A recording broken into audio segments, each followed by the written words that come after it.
Shalom, shalom, family. This is BOW Bay Area family, and today we're going to be going over um is God racist, right? And Salaki, I forgot to introduce myself. This is Imana Wall. And you can introduce yourself, brother. Shalom, shalom. It's your brother Matazah.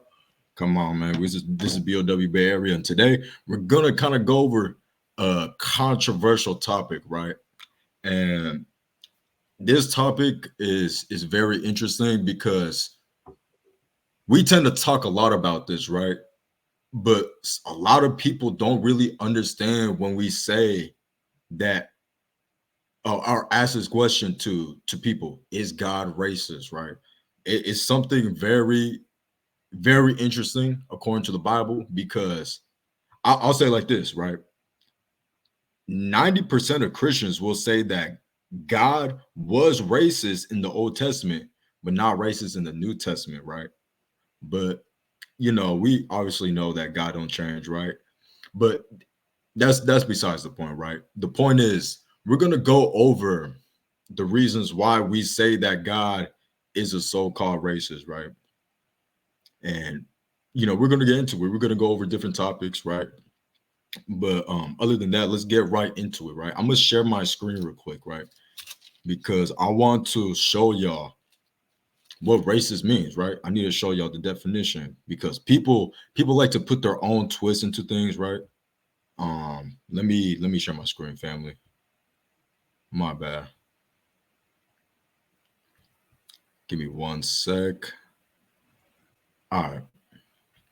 Let me know if you can see this. Amatazaki, you see this?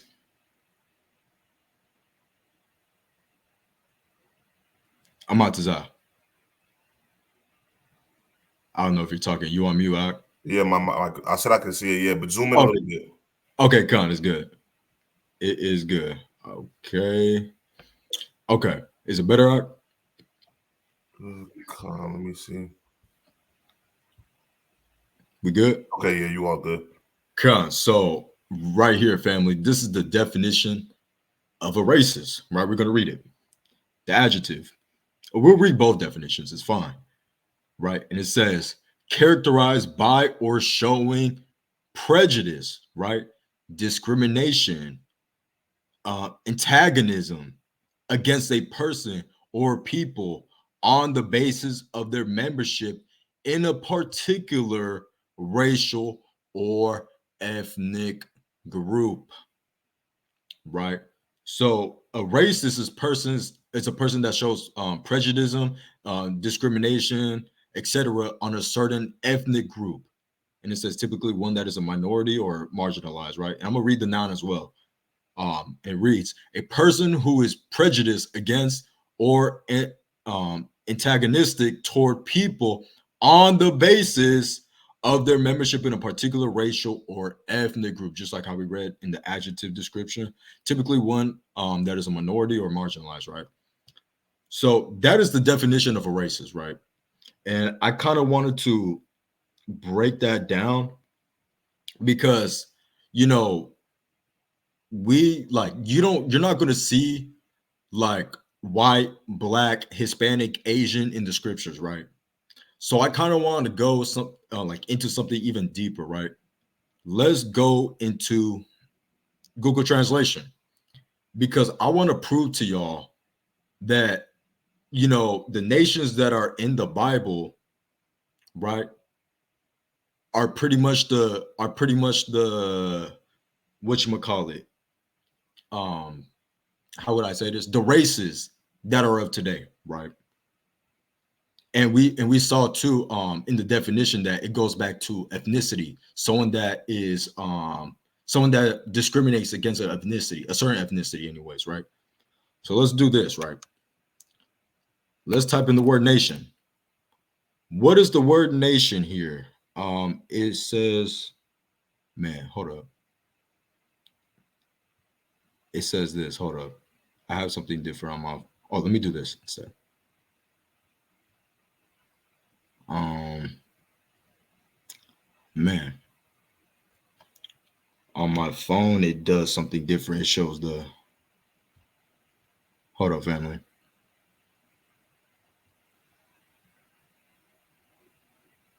I'm trying to get the word. Hold up, fam. It won't say, I don't think. Here. If not, if it doesn't say here, I'll show you guys a screenshot, if anything. Let me stop sharing my screen. Right. Okay. Salakia family. I do have a screenshot though. Right. Let me show you. I don't know if you can see. Let me turn down my brightness. Hold up. Okay, Ahmad Tazak, can you read? Can you see my screen out on my phone? Con. So you see the word, okay, you see that this is the English and the Greek translation of the word nation, right? You see the word nation? Con. This is right here, the Greek letters. Let me try to zoom in a little closer. Means ethnos. I don't know if you can see that. No, I can see it. Right? It says ethnos, family. That's what I was trying to get on my computer. It wasn't allowing me though. Essentially, a nation goes back into an ethnicity, right? And we're going to prove to y'all that God wasn't messing with certain nations in the Bible, right? So that's the reason why I wanted to pull that up. Let me go back to my notes, Salakia family. Okay, come. So essentially, right, we see, I'm just kind of summarize what I just brought out. We see that the word racist means a person that is an antagonist against a certain ethnic group, right, or a minority, right. And we also saw here that the word nation in English goes back into the word ethnos, which goes back to the word ethnicity, right? That's where we get the word ethnicity from the word ethnos in the Greek. So let's pull out the scriptures, King. I wanted to pull out Malachi 3:6 real quick, just to use this as a foundation, right? Because I brought it out before, but I wanted to bring it out again because this is really important concerning this matter, right? Bring out Malachi chapter 3 and verse 6, Baba Kashah.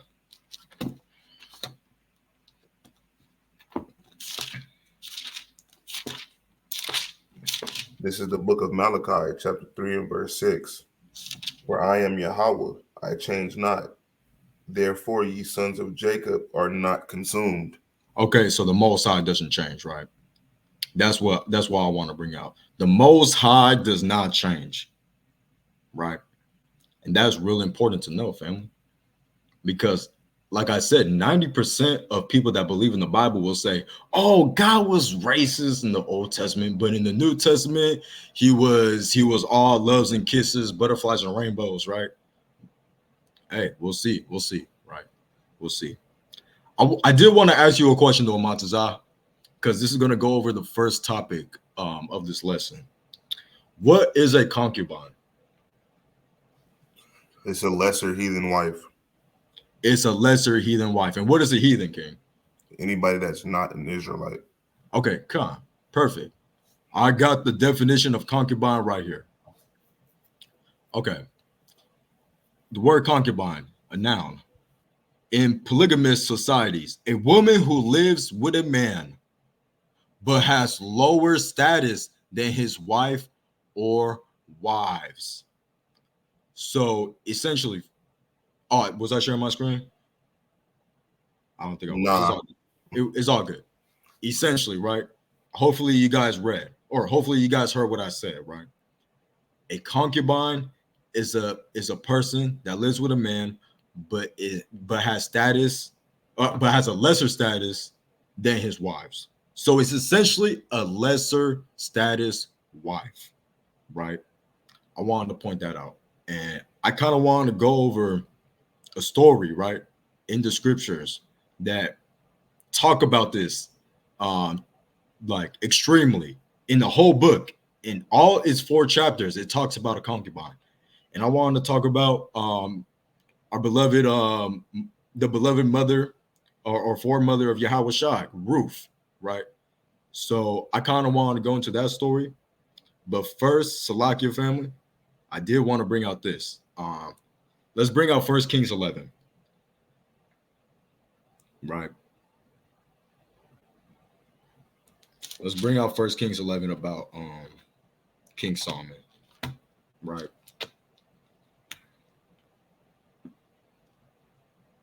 So like I should have brought this out first, but then I started talking about Ruth. That's on me.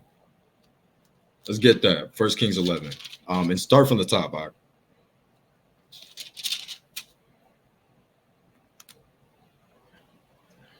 This is First Kings 11 from the top. But King Solomon loved many strange women, together with the daughter of Pharaoh, women of the Moabites, Ammonites, Edomites, Zidonians, and Hittites, of the nation concerning which Yahweh said unto the children of Israel, Ye shall not go in to them, neither shall they come in unto you, for surely they will turn away your heart after their gods. Okay, Salakia, fam. Essentially, God is letting Solomon know, hey man, these women ain't no good, right? They're gonna lead you into following other gods, but of course, if you follow the story of Solomon, he don't listen, he falls short, and that's why the kingdom splits, right? But that's besides the point. Verse 3 is the meat and potatoes on why I brought this out. Read. Verse 3, and he had 700 wives, princesses, and 300 concubines, and his wives turned away his heart. Okay, right here, family. It said, and he had 700 wives, meaning those were Israelite women, right? Gone. And it said princesses after that. So he calls the Israelite women princesses, correct? Gone. And then he puts in the scripture, it says, and it says a comma, and then and 300 concubines. There's a distinction. It says in the scriptures, he has 700 princesses essentially, and then he had 700 princesses and then 300 concubines. There's a distinction, right? I don't know. A lot of people don't get that distinction, but it's there. It's pretty much saying, oh yeah, my 700 wives are my princesses, but then these 300 other people, they're just conkeys, right? They're just the conkeys. So it's pretty much just showing the way that he has them set in order, essentially. So that's just a thing for y'all people to kind of think about, because hey, you know what I'm saying? If God wasn't racist, then why would King Solomon distinguish princesses from the concubines, right? So that's just a little question, but my bad, feeling. Let's go to the book of Ruth, right? Let's go to the book of Ruth. Because, and this is a beautiful story, and I want to say this too. Ruth, an amazing sister, right? She did good for us, right? She essentially birthed Yahweh Shai, or was a helper for that, right? But at the end of the day, she was a concubine. So let's get this. Since we're talking about this topic, let's just get a story about a concubine, right? Let me get there real quick. It is after Judges, I believe, right? Yeah, it's after Judges. So start from the top, King. Chapter 1 from the top, and end at verse 5. Gone. This is the book of Ruth, chapter 1 from the top. Now it came to pass in the days when the judges ruled that there was a famine in the land, and a certain man of Bethlehem, Judah, who went to sojourn in the country of Moab, he and his wife and his 2 sons. And the name of the man was Elimelech, and the name of his wife Naomi, and the name of his 2 sons Mahlon and Chilion. Yeah, it's all good. Yeah, Ephrathites of Bethlehem, Judah. And okay, right here, Salakia. So this is just giving you the context. So there's 3 men, Elimelech and his 2 sons, right? And they're looking for wives in the land of Moab, right? Elimelech is looking for wives for his sons, essentially, right? And also he brought Elimelech brought his wife Naomi as well. right? Just to give you context, just so you guys understand. Let's keep reading. And they came into the country of Moab and continued there. And Elimelech, Naomi's husband, died, and she was left and her 2 sons. And they took them wives of the women of Moab. The name of the one was Orpah, and the name of the other was Ruth. And they dwelled there about 10 years. And Mahlon and Chilion died also, both of them. And the woman was left of her 2 sons and her husband. Okay, so as we see here, Naomi's husband and her sons had died, right? And they all had concubines, right, from the land of Moab, which includes Ruth, right? So I just wanted to give you context of what's going on here. Let's skip down to verse 15.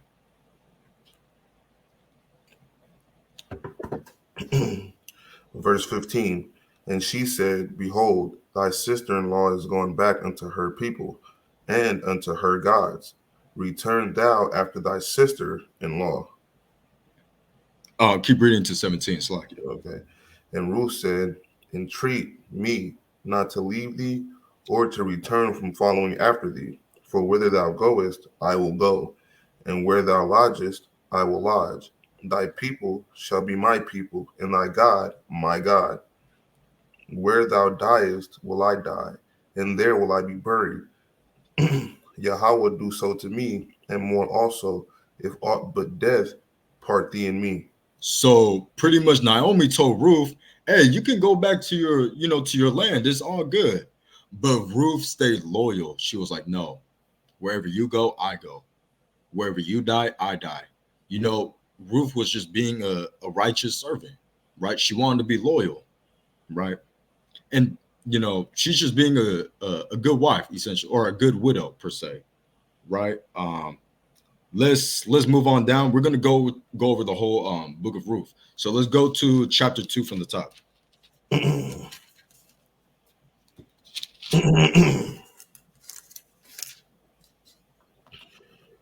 Chapter 2 from the top. And Naomi had a kinsman of her husband's, a mighty man of wealth, of the family of Elimelech, and his name was Boaz. Okay, so Naomi knew a guy, right? And his name was Boaz. And he's going to be really important in the story, right? So just so we can save time, let's skip down to verse 10 and read through 12. Verse 10. Then she fell on her face and bowed herself to the ground and said unto him, Why have I found grace in thine eyes, that thou shouldest take knowledge of me, seeing I am a stranger?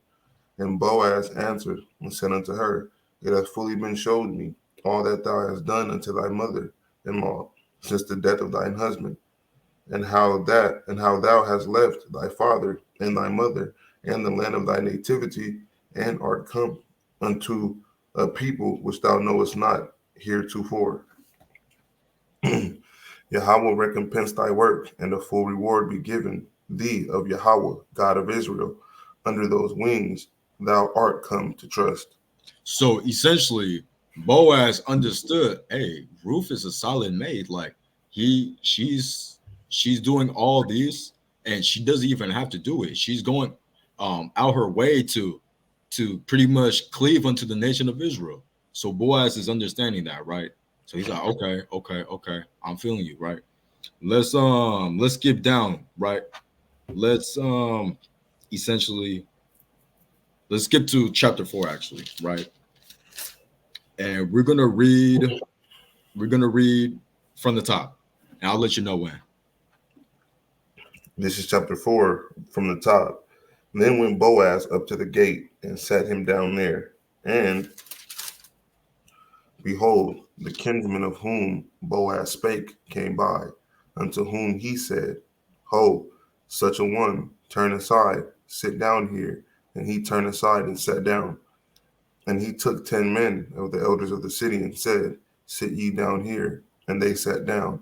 And he said unto the kinsman, Naomi, that is come again out of the country of Moab, selleth a parcel of land, which was our brother Elimelech's.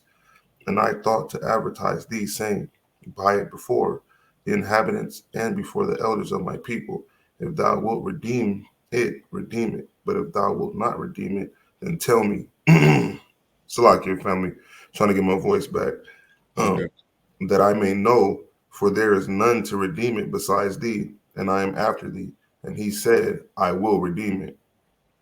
And then said Boaz, what day thou buyest the field of the hand of Naomi, thou must buy it also of Ruth the Moabitess, the wife of the dead, to raise up the name of the dead upon his inheritance. And the kinsman said, I cannot redeem it for myself, lest I mar mine own inheritance. Redeem thou my right to thyself, for I cannot redeem it. Now, this was the manner in former time in Israel concerning redeeming and concerning changing. For to confirm all things, a man plucked of his shoe and gave it to his neighbor. And this was a testimony in Israel. Therefore, the kinsman said unto Boaz, buy it for thee. So he drew off his shoe. And Boaz said unto the elders and unto all the people, ye are witnesses this day that I have bought all that Elimelech's and all that Kilion's and Mahlon's of the hand of Naomi.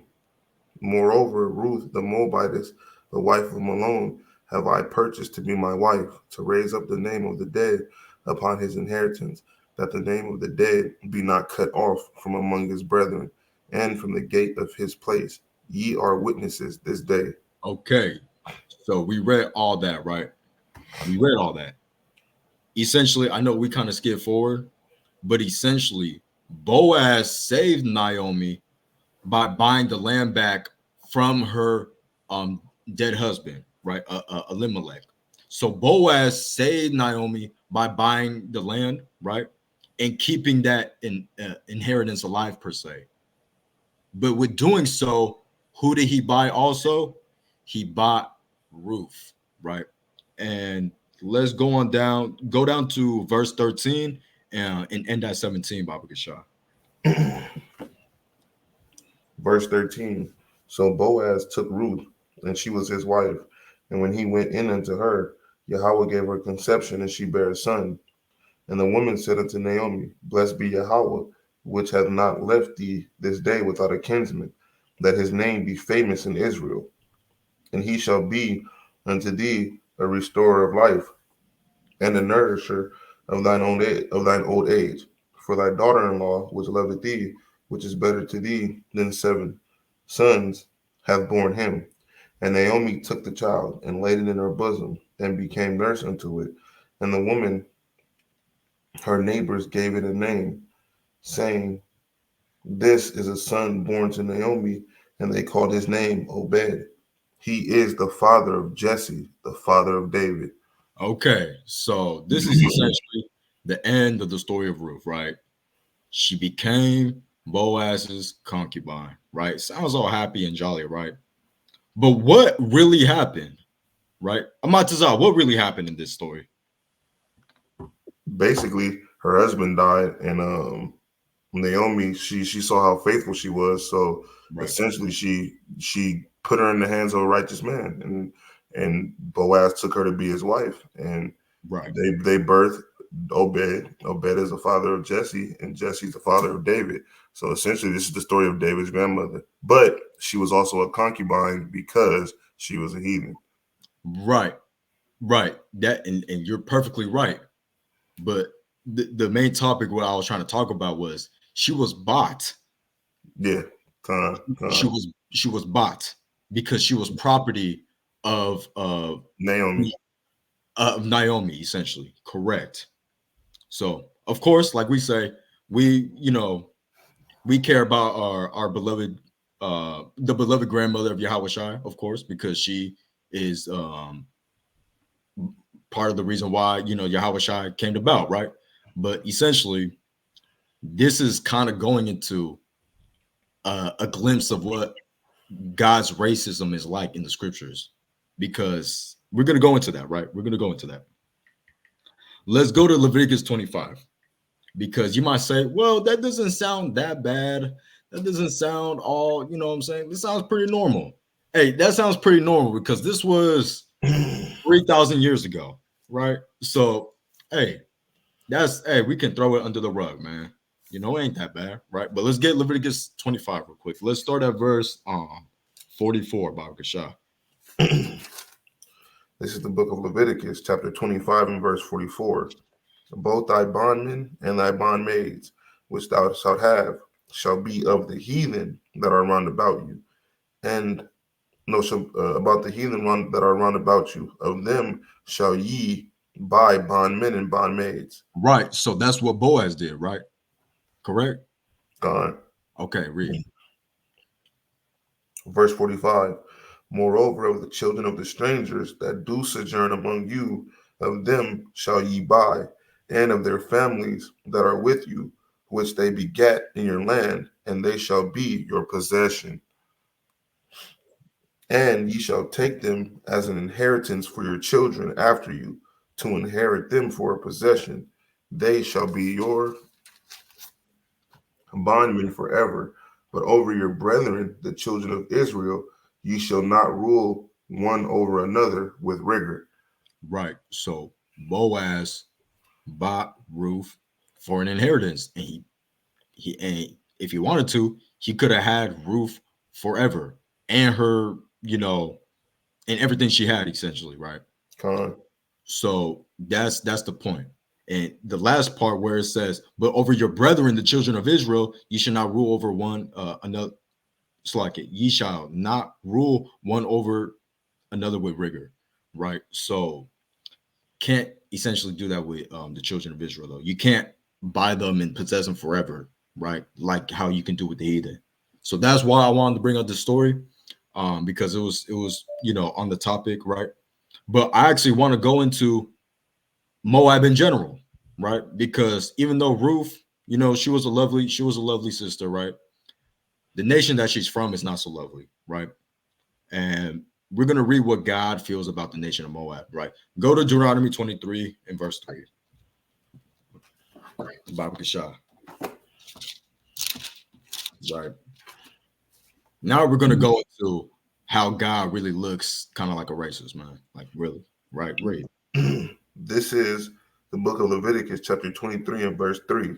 An Ammonite or a Moabite shall not enter into the congregation of Yahweh.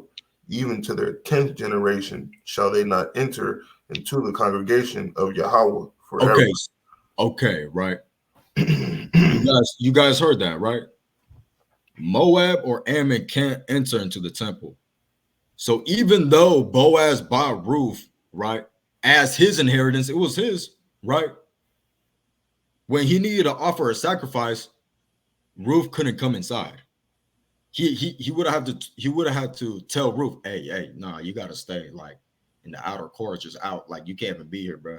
Like, you gotta go. Like, just stay home, right? And I gotta do what I gotta do to my guy. And you know what's crazy too? We just read in Ruth 1 that, my God, that Ruth told Naomi that your God will be my God. And she still gets treated like this. She still can't even go into the temple, even though she said, my God or your God will be my God. Ain't that crazy? I'm on to ain't that crazy? Con. Man, that's just how it is. That's just how it is, right? But guess what? That's the nature of God, because he does things for a reason, family, right? And sometimes I'm gonna go into it like later in the lesson, but at the end of the day, who are we, right? But that's besides the point for now. Let's go into a different topic, right?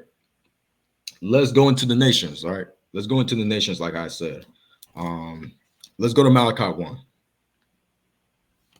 Right. Let's go to Malachi 1. Right, because we're going to go into the nations and how Yahweh feels about these other nations, right? These other ethnos, right? Like how we read in the Google translation, ethnos meaning ethnicity, right? Just for y'all that don't know what I'm saying, right? Get Malachi 1 from the top. This is Come, This is the book of Malachi, chapter 1 from the top. the burden of the word of Yahweh to Israel by Malachi. I have loved you, saith Yahweh. Yet ye say, wherein hast thou loved us? Was not Esau Jacob's brother, saith Yahweh? Yet I loved Jacob and hated Esau, and laid his mountains and his heritage waste for the dragons of the wilderness. Whereas, keep reading. Come. Whereas Edom saith, we are impoverished, but we will return and build the desolate places. Thus saith Yahweh of hosts, they shall build, but I will throw down, and they shall call them the border of wickedness, and the people against whom the Lord hath indignation forever. Read verse 5. And your eyes shall see, and ye shall say, Yahweh will be magnified from the border of Israel. Okay, so Yahweh clearly chose Israel, not Esau, right? It clearly said that he has indignation, meaning he has a righteous hatred towards the ethnos, the ethnicity, the nation of Esau, right? Right. Am I stuttering, King? No, not at all. Okay, so let's go to Romans 9, right? And I have to talk like this because I talk to too many people that think that God is a goody two-shoe God. You know what I'm saying? Like it's clearly written in the scriptures what God's characteristics are and his traits. And I have to be kind of direct because this is kind of a serious topic, right? Because our people love these ethnos that God hates. That's crazy. Because if you really truly love God, right, Yahweh, you would hate that he hates, and you would love that he loves, right? You would love the things that he loves. Slakia. Let's get Romans 9, family. Let's get Romans 9 and start at verse 2. This is the book of Romans, chapter 9 and verse 10.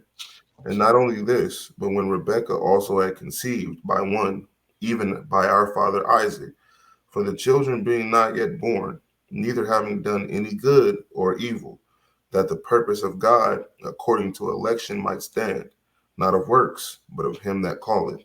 It was said unto her, the elder shall serve the younger. As it is written, Jacob have I loved, but Esau have I hated. So did Jacob or Esau choose this? No, sir. It was by election, right? God's election.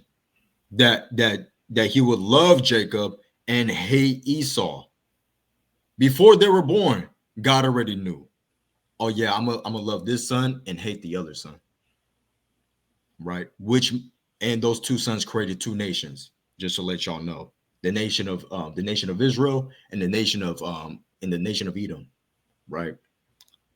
So that's clearly, this is New Testament too for y'all, Christians or people that that love Paul, and you know what I'm saying.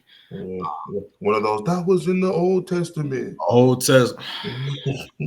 You gotta hit them with the right. Shake your head. That's it. Shake your head. Shake your head, man. Shake your head. Right. Let's get Ezekiel. Chapter 25, man.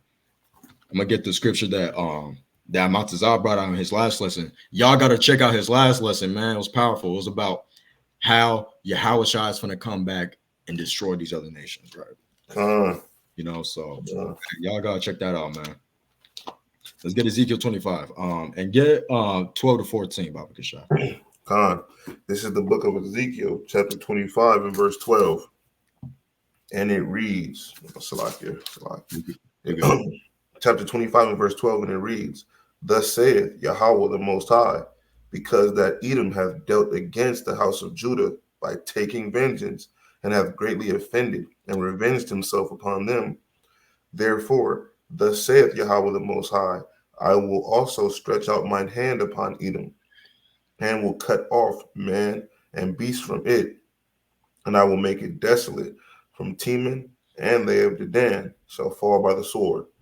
And I will lay my vengeance upon Edom by the hand of my people Israel, and they shall do in Edom according to mine anger and according to my fury, and they shall know my vengeance, saith Yahweh the Most High.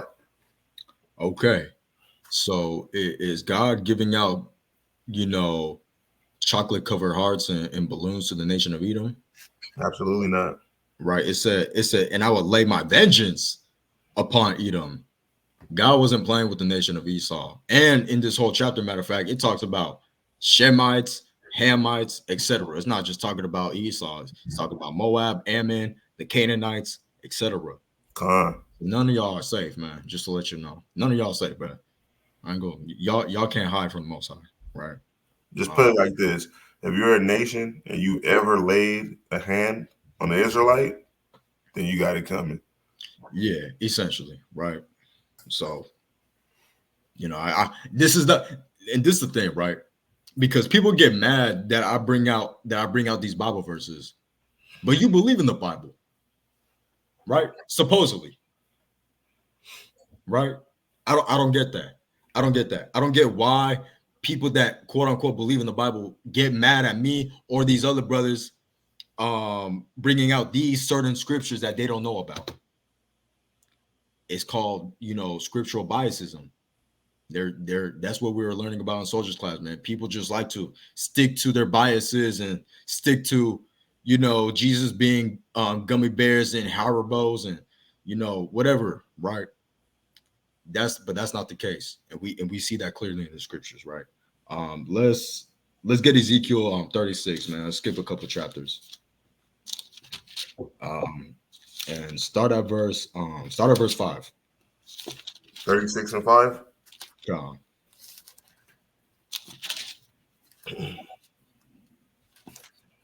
This is the book of Ezekiel, chapter 36 and verse 5.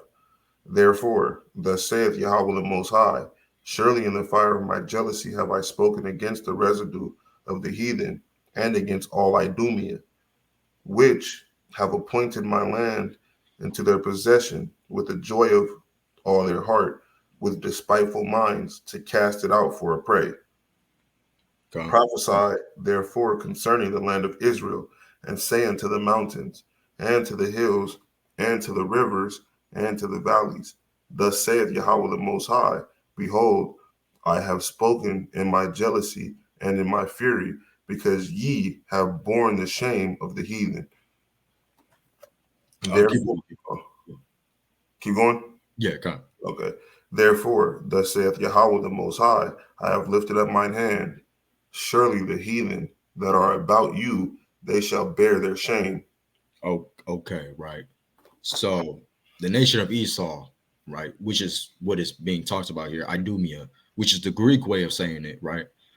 They're going to bear the shame, right, to what they've done, not only to the land, but also to the people as well. So they're going to bear their shame, right? They're going to bear their shame because they've done wicked things to the nation of Edom, or to the nation of Israel, to the so-called Blacks, Hispanics, and Native Americans, right? All throughout history, they've done nothing but destroy us, right? They don't love us. They don't love us whatsoever, right? And specifically, these are talking about the people that are in the land today, right? The so-called, I can't even say it because this is YouTube, but you know who lives in the land today. You know who Kanye's been talking about these past couple of years. Them people, right? Them people. These people are going to bear the shame that they've done not only to the land, but to the real nation of Israel, right? And I will always give all praises and honor and glory to Yahweh, right? Because he's a just God, right? He's not just going to let these people run the show and not get consequences for what they've done, right? So let's I'm gonna change the topic real quick. We're gonna go over how in the scriptures we treated the heathen, right? Let's go back to the law. Let's go back to Deuteronomy 15.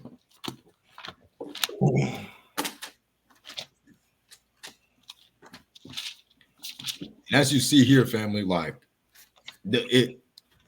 Amatazah, from the scriptures that we've read, is God showing love to all the nations?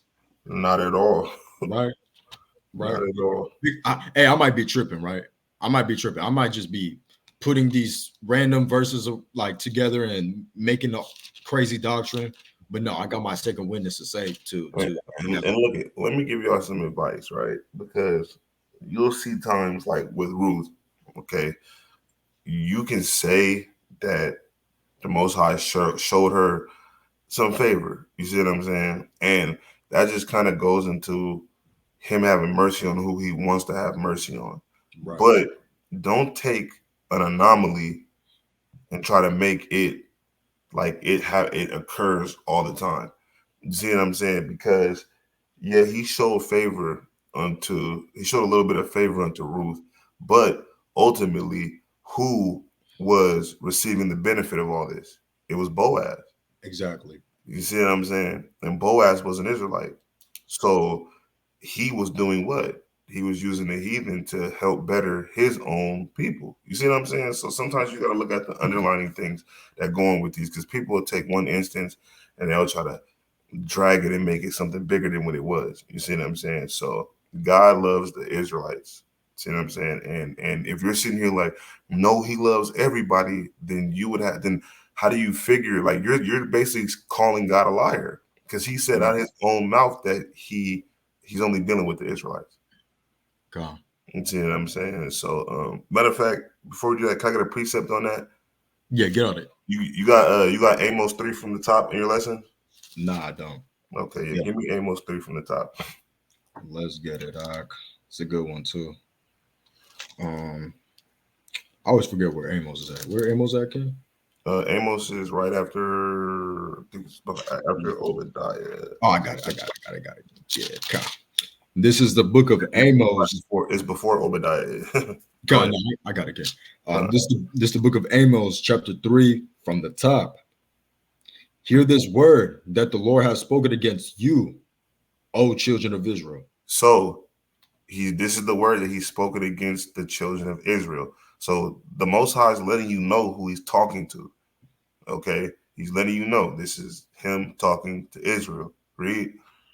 Come against the whole family which I brought up from the land of Egypt, saying, you only have I known of I've known everybody. You only have I known of all the families of the earth. Therefore, I will punish you for all your iniquities. Okay, so the Most High said out his own mouth that I've only known Israel out of all the families of the earth. So how do you figure he loves everybody? He's dealing with everybody. Everybody can get salvation. He like, I don't even know them. You see what I'm saying? Now, the Most High knows everybody. You see what I'm saying? So what is he saying? He's saying, I've only dealt with you guys. Right. See what I'm saying? You guys are the ones who see my judgments, know my commandments, know my laws and statutes, because I gave them to you guys. You see what I'm saying? That's what the Most High is essentially telling us. I don't know them. I'm not dealing with them. You see what I'm saying? So people just overlook scriptures like these. Oh no, God loves everybody. So how come out of his own mouth he said he only knows Israel? And I love that you brought out Amos 3, right? Because the word know is a powerful word, right? Powerful word in the scriptures, right? Because knowing someone in the scriptures can also refer to like being in a having like a marriage per se. Say I know this girl. Like back then, like say, let's replace I'll just say like this. Isaac knew Rebecca, right? So Isaac knew Rebecca. He got to know her, meaning they were married, right? Who is the only nation that is the bride to Yahushua? Israel. So Yahushua only knows his bride, which is the nation of Israel. That's a powerful. I love that you brought Amos 3 because I kind of just put those two together, man, just now, because hey, the Bible says that Israel's the bride, right? So Yahushua knows us, right? So hey, expound on that, family. Hey, meditate on that, y'all, for real. Let's get Deuteronomy 15 though, man. Start from the top, Baba Kasha. This is Deuteronomy chapter 15 from the top. At the end of every 7 years, thou shalt make a release. And this is the manner of the release. Every creditor that lendeth aught unto his neighbor shall release it. He shall not exact it of his neighbor or of his brother, because it is called Yahweh's release. Okay, so this is talking about an Israelite, correct, Amatazar? God. Okay, read. Of a foreigner thou mayest exact it again, but that which is thine with thy brother, thine hand shall release. Okay, who's the foreigner in this, Amatazar? Heathens, other nations. Okay, and it said that you could essentially be like, yeah, no, I I can release the debt towards my brother, but I'm not gonna release it towards the heathen though. You're still gonna have to owe me, bro. Like I'm not gonna, you know what I'm saying? You are not leaving, bro. You ain't running, right? So that's kind of crazy, right? Because you know, that's essentially showing, oh, yeah, like, oh yeah, I love, matter of fact, I'm gonna show mercy unto my brothers, but unto other nations, nah, bro. Like you're gonna have to pay me up fully, bro. I don't care. I don't care whatsoever, right? So, hey, that's a form of racism, right? That was happening in the land of Israel, correct? Let's go back to Deuteronomy 23. And I think that's a beautiful point, because essentially it's saying you can't tax your brothers, but you can tax the heathen. There you go, man. It's that simple, bro. It's simple. God is simple. God is simple. He likes his children and he don't like the other nations, right? But we're going to get into that later in the script, later in the lesson. Get chapter 23 and read verse 19 and 20, Bob Gashan. This is Deuteronomy chapter 23 and verse 19. Thou shalt not lend upon usury to thy brother, usury of money, usury of victuals, usury of anything that is lent upon usury. Unto a stranger thou mayest lend upon usury, but unto thy brother thou shalt not lend upon usury, that Yahweh thy God may bless thee in all that thou settest thine hand to in the land, whither thou goest to possess it. That's the plainest fact, or that's the plainest example of racism in the scriptures, for real. Hey, I'm gonna commit usury on you, but for my brothers, nah. Like, hey, their interest is cool, bro. They got no interest. But for you, heathen, hey, since you didn't give me my 2 apples today, I want 3 apples tomorrow. Matter of fact, man, I want 3 apples. But my brother, nah, he could give me the 2 apples when he can. That's essentially what God is saying here, bro. That's essentially what's happening. And then if you notice, right, this is the cold part. If you notice, so we sinned when we're under the curses, right? So look how that's been flipped on us.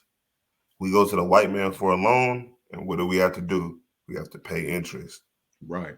See what I'm saying? So you got to think about it. These laws, statutes, and commandments are like pillars in the world, because they teach you how to run a society. See what I'm saying? So Esau, people forget that Esau not only stole us, he stole our gold, our cattle, but what else did he stole? He stole our heritage. He stole our laws. He stole what God gave to us to help govern us. See what I mean? And now he uses it against us. You see what I'm saying? They tax us. You get a high ass interest rate. You borrow 10,000, but you got to pay back 17. Like, how that work? You see what I'm saying? But they're doing to us what the Most High said that we can do to them. See what I'm saying? But that's why we have to keep striving to be better, keep striving to keep these law, statutes, and commandments, so we can get out of here and we can be back on top. See what I'm saying? Because when the Most High told us that we would be the tail and they would be the head, if you don't see how that's going on right now, then you're blind. Right. And I'm landing there. And this is, and I'm not trying to promote, just scamming everyone in this world or scamming the heathens, because that's unwise now. But I'm just showing you essentially what's happening in the scriptures, right?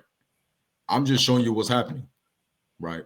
I'm not telling people, hey, do this and that to the heathen now, because, hey, man, we can get prison time, bro. We can get serious time for that, right? Hey, we got to be smart, right? We got to be smart, family. But this is the scriptures, and the point of this lesson is just to prove that God prefers a nation over others. So just like if y'all thinking, man, Emmanuel, bro, he a hater, bro. Amatazah, him too. We're not doing that. We're reading strictly according to what the word of God is saying. Right? Like we're not hating. This is just how it is. We didn't choose. I didn't choose these laws. Amatazah didn't choose these laws. Hebrew Israelites didn't choose these laws. This is God. This is God. And if you have a problem with the Bible, you have a problem with God. Right? Like this is not us. And if this is too much for y'all should think about like what you really believe in. Right? Let's get Revelations 2. Let's see how we're gonna treat heathens when Christ comes back. You know what I want, King? Yes, sir. Right. You said Revelations 2, right? Yeah. 26, 27.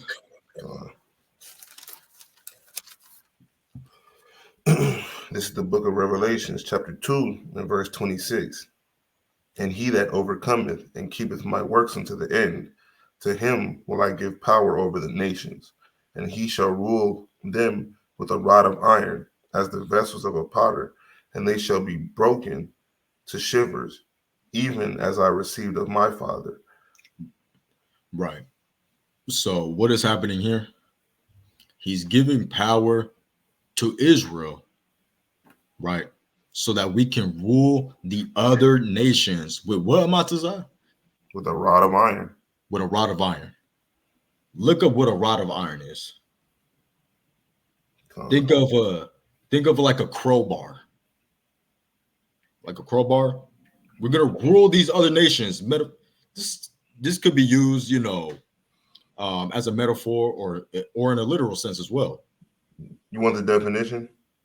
Get it, Bobby Shaw. So this is the definition. It says to rule a country, area, group, etc., in a very strict and often cruel way. Hey man, this is red letter, right? Am I mistaken? Not written in red. And y'all thought that Christ was like, what y'all think he was, bro? What y'all think Christ was, man? Like, that's the thing, man. Our people have become so soft in today's age with social media, with people's terrible indoctrinations of people's feelings. That's the thing, man. We got to forget our own feelings when it comes to the Bible, because our own feelings are gonna steer us away of what's truly happening in the scriptures, right? Because people might think, oh my gosh, my God is not a God of hate or of violence or of rigor. My God is a God of love, peace, and gentleness and cute monkeys and whatever, No, right? No. Christ literally said that we're going to rule people with a rod of iron, right? That's what's going to happen in the kingdom, family. We're not going to be playing duck, duck, goose, right? It's going to be rods of iron, right? Let's go into a different topic. Let's go into the difference between Israel and the heathens, right? Let's get Micah 4. Right, let's get Micah 4. And hopefully you guys are getting a better understanding of God's nature, right? Of the God of the Bible, the God of Abraham, Isaac, and Jacob, which his true name is Yahweh. Get Micah 4 from the top. This is the book of Micah, chapter 4 from the top. But in the last days it shall come to pass that the mountain of the house of Yahweh shall be established in the top of the mountains, and it shall be exalted above the hills, and people shall flow unto it. And many nations shall come and say, Come, and let us go up to the mountain of Yahweh and to the house of the God of Jacob, and he will teach us of his ways, and we will walk in his paths. For the law shall go forth of Zion, and the word of Yahweh from Jerusalem. Right. So the nations are going to go, you know, this is, this is figure of speech, but essentially these other nations in the kingdom are going to go, and pretty much learn from us. And we're going to teach them essentially what they got to do and what their role is. Right. You can keep reading. I can stop at verse 5.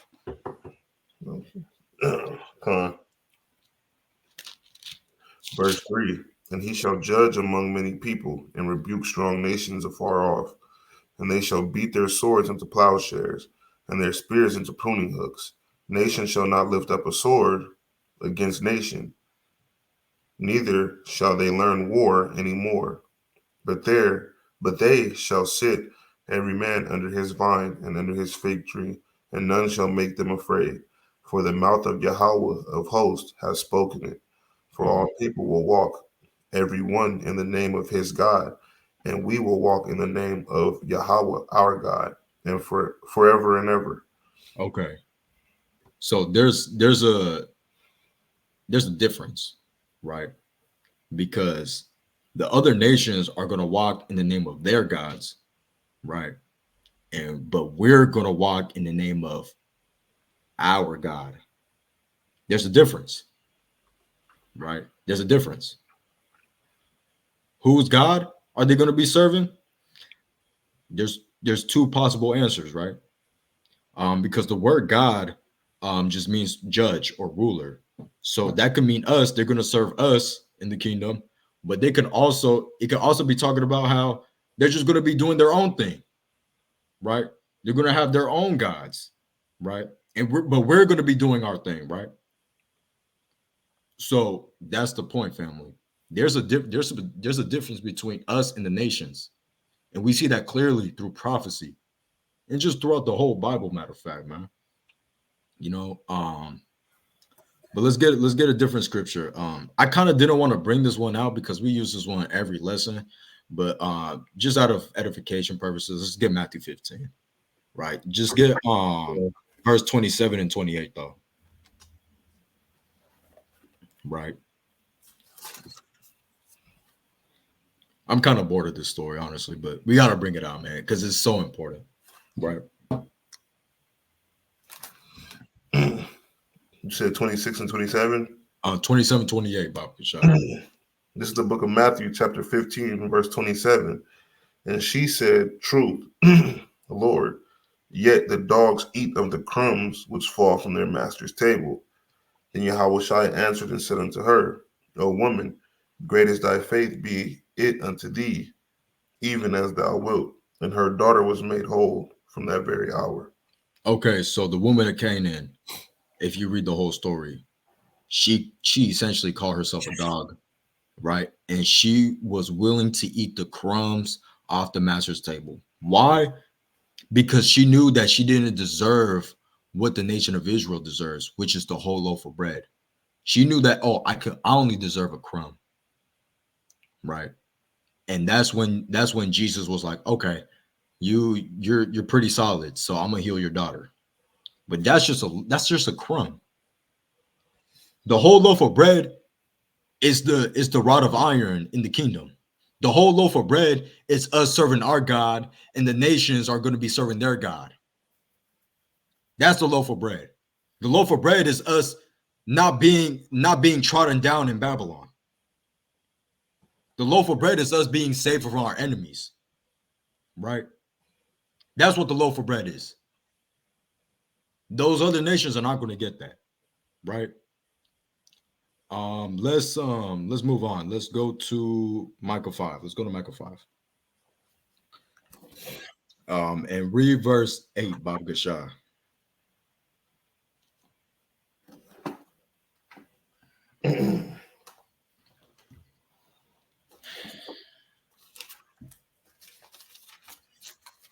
And I hope y'all are learning and taking heed. Like, and actually just having an open mind, right? Because at first, this might sound cruel, this might sound harsh, but this world is not always pretty, man.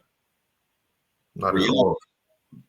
My bad. You said, well, I Matazar? said not at all. Not at all. This world ain't pretty. But why isn't it pretty? Because God made it that way for his purpose. Right? He has a purpose at the end of the day.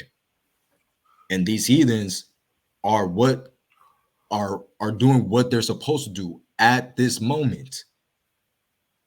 They're doing their job according to prophecy because of our transgressions. But we're gonna come up from that, family. Understand that though. But let's get Micah 5 real quick. 5 and 8, Baba Gashaw. This is the book of Micah, chapter 5 and verse 8. And the remnant of Jacob shall be among the Gentiles in the midst of many people, as a lion among the beasts of the forest. Okay, hold up. We kind of read too fast, right? Read that a little slower, Baba Gashaw. And the remnant of Jacob shall be among the Gentiles. Right. So Jacob is going to be with the other nations, right? Read. In the midst of many people, as a lion. As a what? As a what? As a lion. Okay. Among the beasts of the forest. Among the beasts of the forest. What are the beasts symbolized here? Other nations. Other nations. Okay. And you got a lion, on your profile picture. What does a lion represent? Praise. But what do they say what the lion is of the jungle? The king. The king of the jungle. The king of the forest. So the Bible said right here that Jacob is going to be in the midst of many people as lion amongst the beast of the forest. He's calling these other nations beast, man. These are beasts. But Israel is as of lions. There's a difference. I wouldn't want to be called a beast. A beast is like it's like a vile creature. What's a beast? What's the first thing you think of, man? A vile creature. What's a vile creature, man? Like, I'm thinking. It could be anything. You know what I'm saying? Like it could be hippos. It could be a hippo. Kind of cool. Like think of an ugly one. So, to be honest, okay, look it right. I like animals. I like animals too, and I do, right? Because I feel like every animal has their own purpose, right? So let's do a pig. A pig. There we go. Yeah, you could do a pig. A pig. Right? That's a beast, man. That's a vile beast, matter of fact. Yeah. So just kind of think of it like this, right? The lion, it represents kingship, right? And it also represents praise. You know what I'm saying? So think about it. If you think about the nature of a lion, right? Everybody on that savannah knows that when that lion walks through, you know what time it is. Right. See what I'm saying? It's a whole different art. And you got to think about why Yahweh refers to Israel as a lion. You see what I'm saying? Also, why he made the tribe he chose to be the king, why he made their symbol a lion. You see what I'm saying? It's all symbolic of a lot of things. You know what I'm saying? So a lion is a very special animal. And then, you have a lot of beasts, but you got to think about it. The lion just sticks out. You see what I'm saying? So, and I'm going to give y'all something that's crazy, right? Do you know that a lion is the only animal at face value you can tell apart a male and a female? Okay. See what I'm saying? Right. It's a majestic animal. You can just look at one, but okay, that's a male, that's a female. Right. See what I'm saying? So it all that represents the fact that it stands out. See what I'm saying? So now lions stand out, right? Now give me Matthew 5 and 13. Okay. Because lion stands out, right? And this precept goes great with that too, because we're instructed to stand out. We're instructed to be set apart and be different. Why? This is the book of Matthew, chapter 5 and verse 13. And leaving Nazareth, he came in. Give me 5 and 15. Give me let your light shine. Let your light shine. Where's that at? Oh, so like I was reading chapter 4. It's like Okay, yeah. So it is 5 and 13. God. This is the book of Matthew, chapter 5 and verse 13. Ye are the salt of the earth. But if the salt have lost its savor, wherewith shall it be salted? Okay, so we're the salt of the earth, which means what? We give everything flavor, right? So that was just bear with me, family. 1 second, 1 second. All good, man.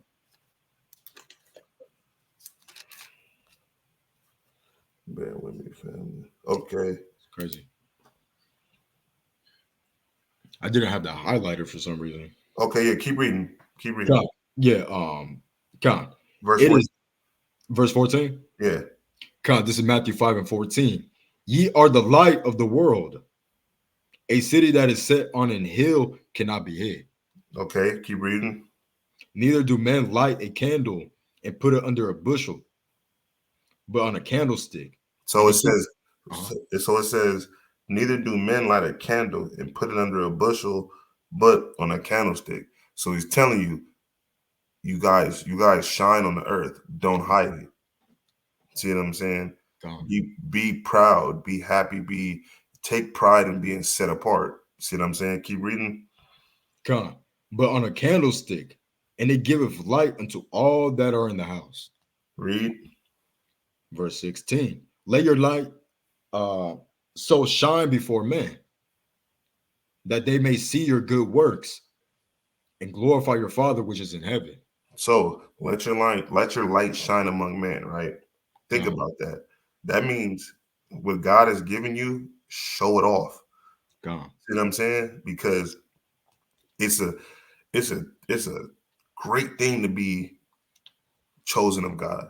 There's no better honor in the earth than to be chosen of God. You see what I'm saying? So when he says, let your light shine among men, because when you be like, look, hey, I live this way because I'm one of God's people. So ultimately you shine, but you're magnifying, you're glorifying God who chose you. You see what I'm saying? Take pride in being chosen. And that's why that's why the lion is set apart from other animals. It just has a different aura. The children of Israel, when you move in the spirit of the Most High, you have a different aura. It's just different. You see what I'm saying? You glow different, you move different, you talk different, you act different, you operate different. You see what I'm saying? And people are always wondering, like, dang, what got into that brother? What got into that sister? His kids are in order. His wife is in order. See what I'm saying? He's strong. He's mentally strong. He's spiritually strong. Nothing rattles him. You see what I'm saying? It's just different when you're in the spirit of the Most High. You see what I'm saying? So you ever heard that? You ever heard that saying that the lion never worries about opinions of sheep? That's the mentality that we're supposed to have. You see what I'm saying? Why would I worry about a sheep? I'm a lion. I'm a king. See what I'm saying? That's how you're supposed to operate. And I'll land there. And that was beautifully said, man. And that's how you know there's a difference between us and the other nations, man. The other ethnos, the other ethnicity, right? Beautifully said. Let me let's go to Titus, right? Let's go to Titus to kind of profound on this. Titus chapter 1, and start at verse 12. It's the book of Titus, man. I think it's after Timothy. Yeah. What is that? Yeah, it's after Timothy. You said 1 and 12? Yeah, 1 and 12 and read through 16. This is the book of Titus, chapter 1 and verse 12. One of themselves, even a prophet of their own, said, the Cretians are always liars, evil beasts, slow bellies. This witness is true, wherefore rebuke them sharply, that they may be sound in the faith, not giving heed to Jewish fables and commandments of men that turn from the truth. Unto the pure all things are pure, but unto them that are defiled and unbelieving is nothing pure, but even their mind and conscience is defiled. They profess that they know God, but in works they deny him, being abominable and disobedient, and unto every good work reprobate. Okay, so we know that, well, matter of fact, not all of us do know. This is actually talking about Israel.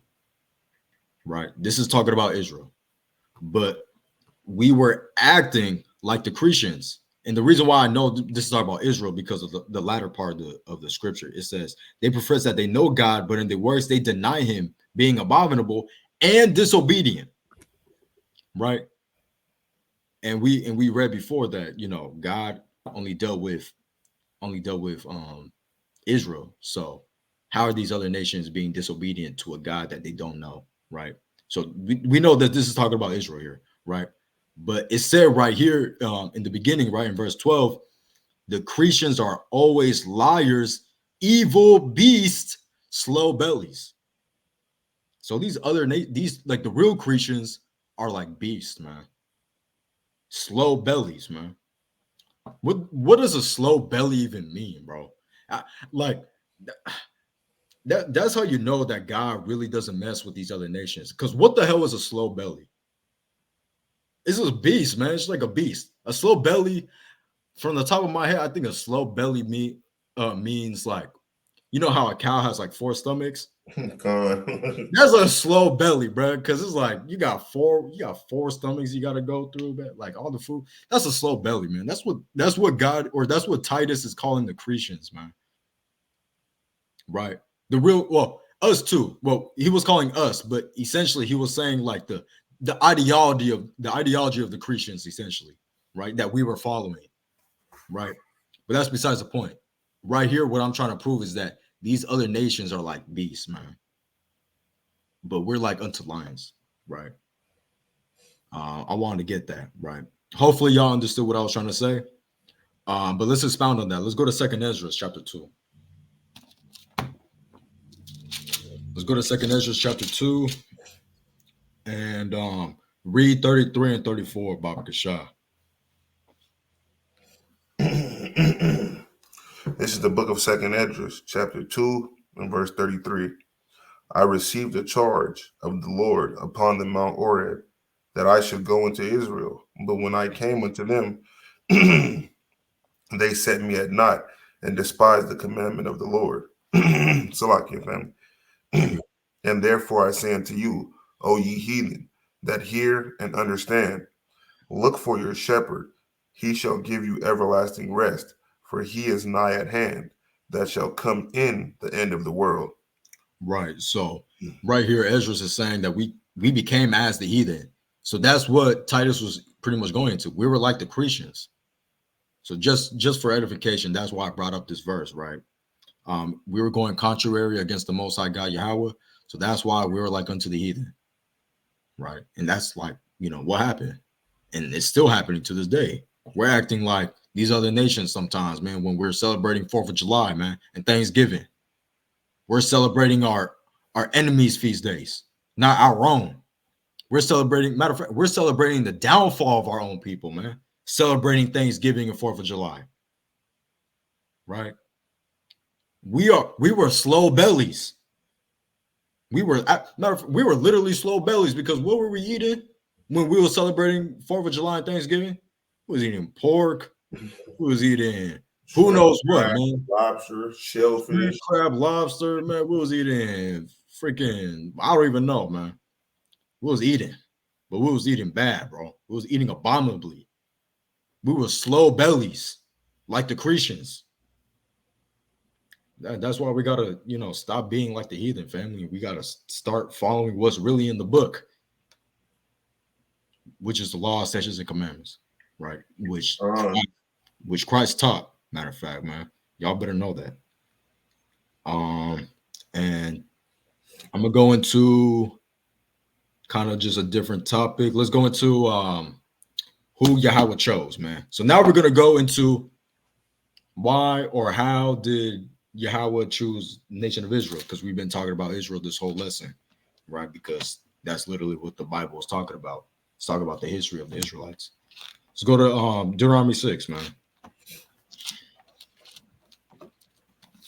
And we're gonna read on, and we're gonna read on down too. A lot of brothers, they just like to read verse 7, but we're gonna read on down, I think, to like verse 12, man. Because I really do think that, like, you mean Deuteronomy 7? Oh, 7 and 6, Slock it. Yeah, you know what I want. 7 and 6. And Just read down to verse 11. This is the book of Deuteronomy, chapter 7 and verse 6. For thou art an holy people unto the Lord thy God. The Lord thy God hath chosen thee to be a special people unto himself, above all people that are upon the face of the earth. The Lord did not set his love upon you, nor choose you, because ye were more in number than any people, for ye were the fewest of all people, but because Yahweh loved you, and because he would keep the oath which he had sworn unto your fathers, have Yahweh brought you out with a mighty hand, and redeemed you out of the house of bondmen, from the hand of Pharaoh, king of Egypt. Know therefore that Yahweh thy God, he is God, the faithful God, which keepeth covenant and mercy with them that love him and keep his commandments to 1,000 generations, and repayeth them that hate him to their face, to destroy them. He will not be slack to him that hated him. He will repay him to his face. Thou shalt therefore keep the commandments and the statutes and the judgments, which I command thee this day, to do them. Wherefore it shall come to pass, if ye hearken to these judgments and keep and do them, that Yahweh thy God shall keep unto thee the covenant and the mercy which he swore unto thy fathers. Right. So essentially, right, God, he chose Israel, and he's going to repay those that hate us. But how is he going to repay those that hate us? We read in Revelation chapter 2, right? We read in Ezekiel chapter 25. God chose us, but he said he didn't choose us because we was the biggest nation out. He didn't choose us because we was, rocking all the gold, man, the flyest people in all the earth. No, he chose us because he made a promise with Israel's forefather, which is Abraham. Right? He made a promise with Abraham, and with doing so, he's keeping his promise, right? With the nation of Israel. So that's pretty much what's going on here, right? He chose Israel. He chose Israel because God is not going to break his promise with Abraham, with Israel, or in general. But hey, let's go to Psalms 147. You know what I want. Yes, sir. Yeah. Bring it on when you got it, Ken. It's pretty simple, family. When I was a Christian, I didn't know these Bible scriptures until I for real started reading. Family, you gotta start reading, family. And I'm talking to y'all Hebrew Israelites too, man, watching this video. Read your Bible, man. Read your Bible. And I'm talking to myself too. I finally picked up the book today. I finally picked up the book. Right? I'm like, man, I haven't picked up my book in a while. I need to pick it up because guess what? I don't know everything either, man. So, hey, pick up your books, man, for real. But let's get into this, family. Slack me. This is the book of Psalms, chapter 147, verse 19. He showeth his word unto Jacob, his statutes and his judgments unto Israel. He hath not dealt so with any nation, and as for his judgments, they have not known them. Praise ye Yahweh. Okay, so God only knows Jacob, and he only dealt with Jacob, which we know as the nation of Israel, right? He don't know any other nation. He don't know any other nation. He doesn't know the Egyptians. He doesn't know the Moabites, the Edomites, the Canaanites, none of those people, right? He don't know them. He only's been dealing with the nation of Israel, right? Let's and that's a precept for Amos chapter 3 from the top that we brought up. God, you know what I'm saying? Because that's another verse saying that he doesn't know them, he hasn't dealt with them. God, exactly. Okay. I want to go into let's go into the 144K, man. Because who's going to be the 144K? Let's get that right now. Okay, Con. Before you do that, can we get 2nd Esdras 6 and 56? Yeah, let's do that. This is Second Ezra chapter 6 and verse 56. As for the other people, which also came from Adam, So, Salakia. Salakia, it says, so for the other people, which also come from Adam, because everybody on this planet right now comes from Adam. So this is the other people outside of the Israelites. Read. And thou hast said that they are nothing, but be like unto spittle, and has likened the abundance of them unto a drop that falleth from a vessel. So the Most High God said these other nations are like spit, and they're like a drop that falls from a vessel. So if you have a bucket full of water and a little drop falls out, are you going to panic, stress, go back for it, or even waste your time trying to get that drop back? No, because it means nothing. That little drop doesn't mean anything. That's how the Most High feels about these nations. Right. Come. It's pretty simple, man. Plain upon tables. It really is, man. Like people try to overcomplicate things, man. People try to say, well, in the New Testament, God said that there's an olive branch. They're connected to the olive branch, and Cornelius, he's a Roman centurion, and he got, bro. You guys are overcomplicated things, man. It doesn't have to be that complicated, family. It doesn't. Paul wasn't trying to save people. Jesus wasn't trying to save other nations. Peter wasn't. James wasn't. John wasn't. No one was.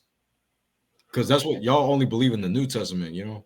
So that's why I'm naming these people. But, like, it's simple, man. It's simple. But, hey, you know, our people, what the Bible say, man? We're, what's that curse in Deuteronomy 28:28? Astonishment of heart or whatever. We're just madness. Yeah. Man, we're just in madness, man. But let's get the 144K, man. Who's going to be the 144K? It's Revelation 7, right? In chapter. Start from the top, Bob. Start from the top. Okay. Yeah. This is Revelation chapter 7 from the top. And after these things, I saw 4 angels standing on the 4 corners of the earth, holding the 4 winds of the earth, that the wind should not blow on the earth, nor on the sea, nor on any tree. And I saw another angel ascending from the east, having the seal of the living God. And he cried with a loud voice to the 4 angels, to whom it was given to hurt the earth and the sea, Salakia, saying, hurt not the earth, neither the sea, nor the trees, till we have sealed the servants of our God in their foreheads. And I heard the number of them which were sealed, and there were sealed 144,000 of all the tribes of the children of Israel. Okay, right. So, and we're gonna read it too. Hopefully that's okay. But essentially, there's 12,000 of each tribe that are sealed of the Most High God. Right. Let's read what tribes. Right. Well, we should know this, but for the people that don't know, let's get it for the family. Verse 5. Of the tribe of Judah were sealed 12,000. Of the tribe of Reuben were sealed 12,000. Of the tribe of Gad were sealed 12,000. Of the tribe of Asher were sealed 12,000. Of the tribe of Naphtali were sealed 12,000. Of the tribe of Manasseh were sealed 12,000. Of the tribe of Simeon were sealed 12,000. Of the tribe of Levi were sealed 12,000. Of the tribe of Issachar were sealed 12,000. Of the tribe of Zebulun were sealed 12,000. Of the tribe of Joseph were sealed 12,000. Of the tribe of Benjamin were sealed 12,000. And the tribe of Amalek and the tribe of Jebusites, right? No? No. No? Oh, my bad, bro. My bad, family. I was going off, right? The 12 tribes of Israel. But but not even all of Israel. These are special Israelites that are going to be sealed, man. These are special people that have lived and really worked for the Most High and really followed Ecclesiastes 12 and 13. right? That's who these people are. Not Jebusites, not Hittites, Midianites, Canaanites, whatever the hell, man. These are only Israelites, Benjamites, Manassites, Issacharites, etc. Come on, y'all got to get it straight, man. God is not. This is clearly. I'm gonna say this is racism, because where does it say Jebusites in there? Does it say Jebusites? Does it say Hittites and Matazah? Not at all. What about Midianites? Not at all. No, right?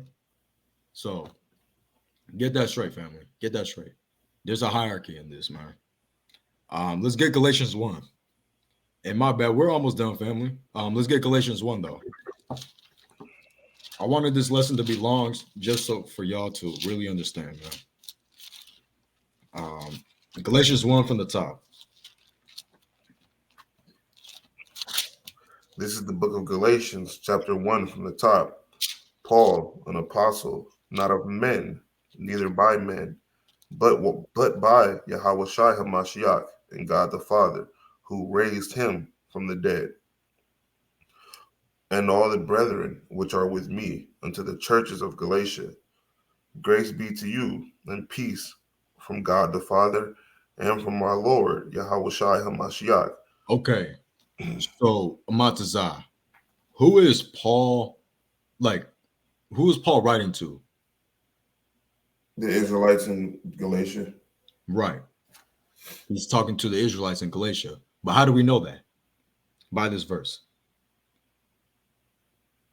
It says, I mean, you have to keep reading. Yeah, no, it says right here. And it says, and all the brethren which are with me unto the churches of Galatia. Right? Does it say, but all the Edomites, the Egyptians, the whatever the hell alien, like, does it say all that, or does it say brethren? It says brethren. And who's your brethren? The people. No, your people. Your people, right? Your blood, right? So it's simple. It's so plain, because this is another thing too. Just like how Christians say that, oh, your neighbor is everyone. They try to use the same logic with brethren. No, your neighbor is not everybody, bro. Back in the day, a nation lived with their people for the most part. Israel lived with other Israelites. Moab lived with other Moabites, right? That's how it was. So your neighbor, in the context of Leviticus 19, is talking about other Israelites, man. It's not talking about everybody. Paul is talking about his people, his own brethren, right? Not everybody, man. Not Ruth. I'm sorry, but not Ruth. Not Rahab, not Hiram. These are all, people in the Bible that, that did good but were heathens. Not those people, man. Not Hiram, not Pharaoh, not what's his name? Who did Paul say that? King Agrippa, right? None of those people, man. None of those people. Let's get a precept to that. Let's go to 1 Peter 1. Bible Kashah. Let's get that real quick. You said you want me to go where? 1 Peter chapter 1, man. Bible Kashah. Verse 1 and 2.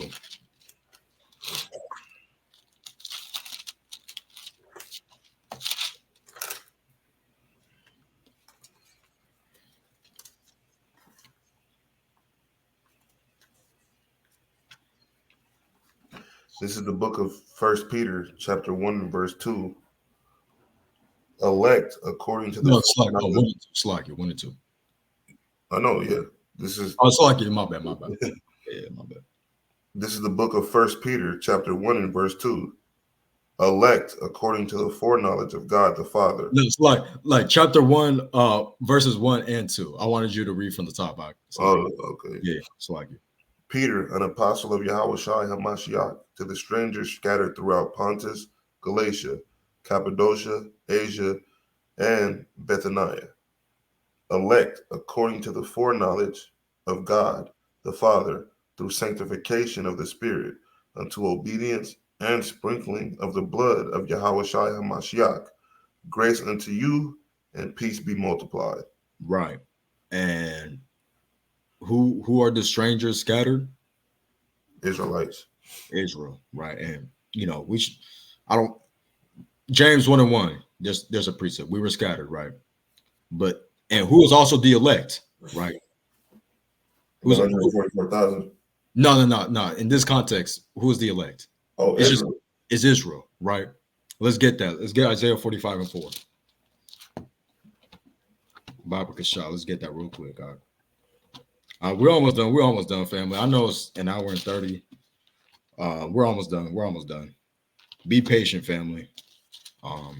Be patient, man. For real. My bad.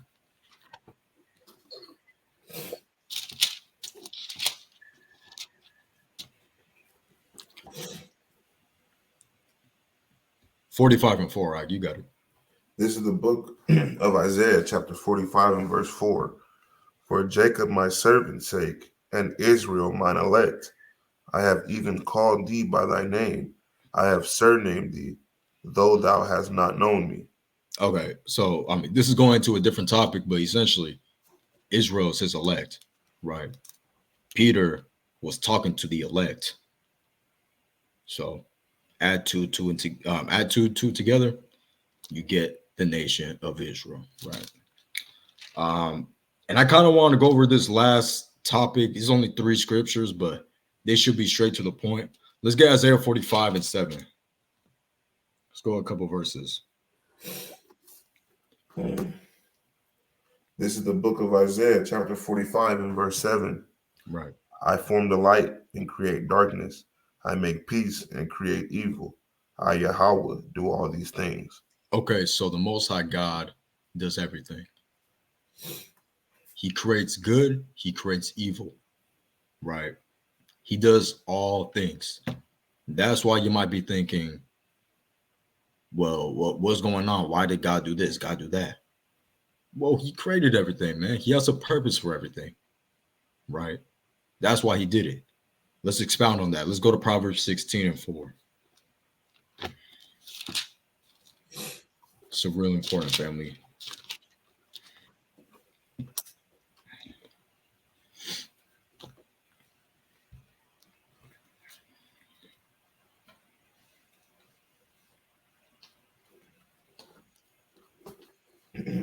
This is the book of Proverbs, chapter 16, verse 4. Yahweh hath made all things for himself, yea, even the wicked for the day of evil. So the Most High God made, what he do? He made all things for himself, even the wicked for the day of evil, right? He made the wicked because he has a plan for them at the end of the day, right? So he created all these other nations. You might be asking, well, if God doesn't like these other nations, then why, he make these other nations in the first place? If he was just going to hate them, well, they have a purpose. They have a role in this play that we're playing, right? We're playing our role in this play, and they're playing their role in this play, man. But Yahweh, the Most High, is the director of the play, man. So we just playing our roles here, family. That's all it is. That's all it is. And let's get this last scripture, family. Let's go to Isaiah 55. It's the last one, family. I know this is a long lesson. Hopefully I don't get stoned, but bear with me. Right. 55? Yeah, 55 and 8 and 9, Baba Kashah. We're going to get this last one, family. This is the book of Isaiah, chapter 55 and verse 8. For my thoughts are not your thoughts, neither are your ways my ways, saith Yahweh. For as the heavens are higher than the earth, so are my ways higher than your ways, and my thoughts than your thoughts. Right. So at the end of the day, family, we just can't always comprehend why the Most High does things, because his thoughts are higher than our thoughts and his ways are higher than our ways. But his ways are not like ours, because he's beyond us. He's way beyond us, right? So if you're asking why God this, why God that, that's the wrong question. Humble yourself, family. Humble yourself, Israel. Because guess what? We're not the Most High God, so why question it? Con. And I got one more precept before we end it. All right. Let's go. Give me Exodus 33 and verse 19. Let's get it.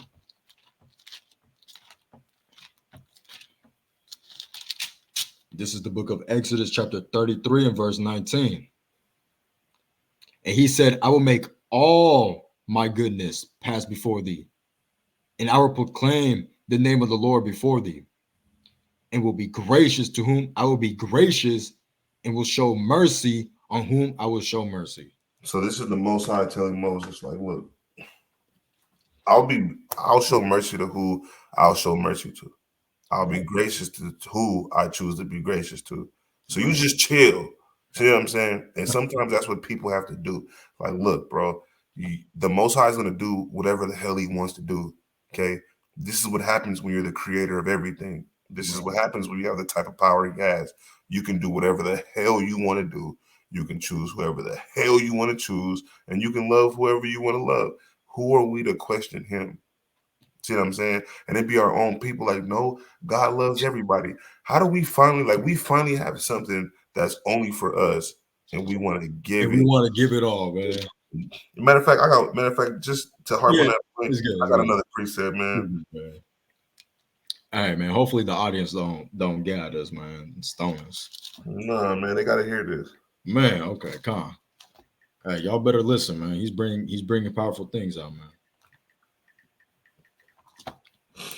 But John 3:16 though, yeah, they don't like. I could do a lesson. I could do a 10-minute lesson and just obliterate that whole ideology. Give me Baruch 4:3. Yeah. Let's get Baruch 4, man. That's a good one. Oh, this is something that our people do. We have the promises. Salvation is for Israel. The Most High God is our God. He's only dealing with us. He's not dealing with no other nation. He loves us. He doesn't love any other nations. And we always be like, well, what about the white man? What about the Arab man? How come they can't get this? And we're always trying to give something that's only for us to other people. But look what the Bible says about that. Right. Read. This is the book of Baruch, chapter 4 and verse 3. Give not thy honor to another, nor the things that are profitable unto thee to a strange nation. So don't give none of this away to a strange nation. Man. It's not for them. Man. But that's thus saith the Holy Bible. So like, what are we doing? Baruch, what are we doing? What are we doing? What are we doing? God don't love them. So we're trying to force God to love them? Who the hell are we to do that? Well, I don't know, man. It says, don't give things that are profitable unto thee to a strange nation. And guess what? Every nation on the world outside of Israel is strange. Strange for real. I ain't gonna lie, man. For real. Come on. You seen them cooking videos of what's going on in India, man? Strange, bro. Terrible, man. Y'all seen it. If you eat in India, you're an idiot. Bro, if you see what's going on in India and how they cooking, man, sure, bro. I'm gonna be real. I never thought nobody had Moab beef. No, bro. That's comedy. I ain't gonna lie, bro. That's comedy, bro. Elam, different. That's comedy. I'm gonna be real, bro. That's comedy, bro. That's comedy. I be laughing. Oh my God. All praises that ain't me, bro. Come. I'm be real. All praises that ain't me. All praises.